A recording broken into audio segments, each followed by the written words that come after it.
সালামু আলাইকুম। সকাল ৯টা বেজে ৩০ মিনিট। আজ শুক্রবার। বাংলাদেশ বেতার কক্সবাজার। স্থানীয় খবরে স্বাগত জানাচ্ছি রেজাউল আমিন মোর্শেদ।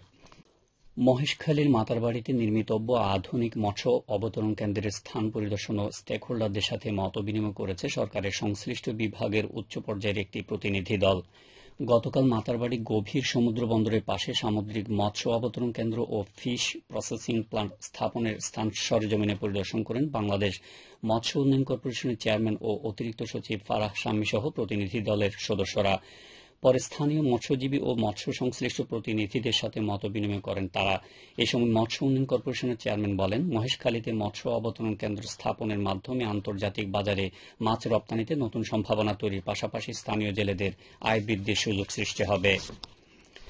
কক্সবাজারে ভোক্তা অধিকার ও জনস্বাস্থ্য সুরক্ষায় ভ্রাম্যমাণ আদালতের অভিযানে ৫ প্রতিষ্ঠানকে ১,৪৫,০০০ টাকা জরিমানা করা হয়েছে।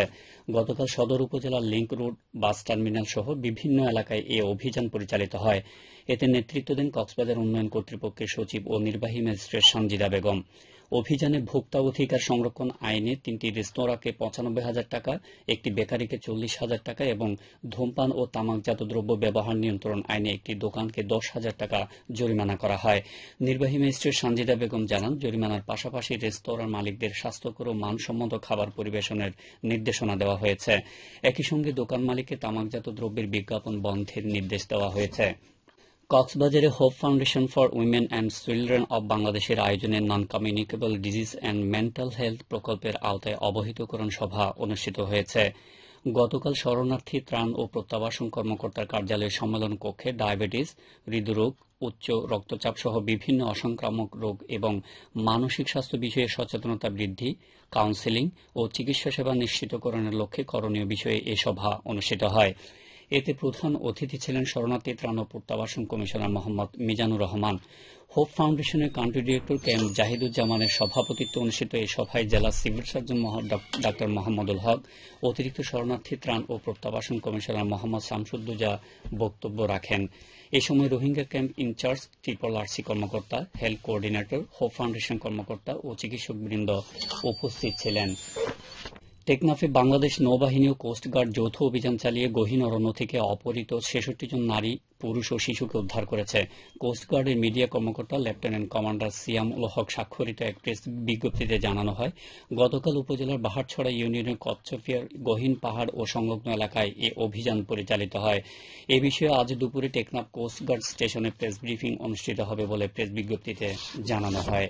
এদিকে টেকনাফে র্যাব ও বিজিবির অপর এক অভিযানে ৩,৪০,০০০ পিস ইয়াবাসহ এক রোহিঙ্গা মাদক কারবারিকে আটক করা হয়েছে। টেকনাফ ২ বিজিবি ব্যাটালিয়নের অধিনায়ক লেফটেন্যান্ট কর্নেল মোহাম্মদ আশিকুর রহমান গতকাল এক সংবাদ সম্মেলনে এ তথ্য নিশ্চিত করে জানান, গত ১৭ সেপ্টেম্বর রাতে উপজেলার সাবরাং ইউনিয়নের সুইচ গেট এলাকা থেকে এসব ইয়াবাসহ ওমর সিদ্দিক নামের ওই ব্যক্তিকে আটক করা হয়। তাকে টেকনাফ মডেল থানায় হস্তান্তর প্রক্রিয়াধীন বলে জানান তিনি। কুতুবদিয়ায় অবৈধ দখলে থাকা জায়গা থেকে ৬টি দোকানঘর উচ্ছেদ করেছে উপজেলা প্রশাসন। গতকাল উপজেলার কৈয়ারবিল ইউনিয়নের কমিউনিটি সেন্টার এলাকায় এই অভিযান পরিচালিত হয়। এতে নেতৃত্ব দেন উপজেলার সহকারী কমিশনার ভূমি ও নির্বাহী ম্যাজিস্ট্রেট মোহাম্মদ শাহাদাত হোসেন। তিনি বলেন, সরকারি জায়গা দখলমুক্ত করতে এ ধরনের অভিযান অব্যাহত থাকবে। এই সময় কুতুবদিয়া নৌ কন্টিনজেন্ট কমান্ডার, ফায়ার সার্ভিস ও সিভিল ডিফেন্সের কর্মকর্তা, ইউনিয়ন পরিষদের চেয়ারম্যান সহ সংশ্লিষ্টরা উপস্থিত ছিলেন। উখিয়ায় ৫২তম গ্রীষ্মকালীন জাতীয় ক্রীড়া প্রতিযোগিতা ২০২৫ শুরু হয়েছে। গতকাল উখিয়া সরকারি উচ্চ বিদ্যালয় খেলার মাঠে প্রধান অতিথি হিসেবে প্রতিযোগিতার উদ্বোধন করেন উপজেলা নির্বাহী কর্মকর্তা মোহাম্মদ কামরুল হোসেন চৌধুরী। প্রতিযোগিতার উদ্বোধনী ফুটবল ম্যাচে উখিয়া ইন্টারন্যাশনাল স্কুলকে ১-০ গোলে পরাজিত করেছে ডেলপাড়া উচ্চ বিদ্যালয়। উপজেলা মাধ্যমিক শিক্ষা কর্মকর্তা জানান, প্রতিযোগিতায় ১৯টি মাধ্যমিক বিদ্যালয় ও ১৩টি দাখিল মাদ্রাসার ও ৪ শতাধিক শিক্ষার্থী বিভিন্ন ইভেন্টে অংশগ্রহণ করছে।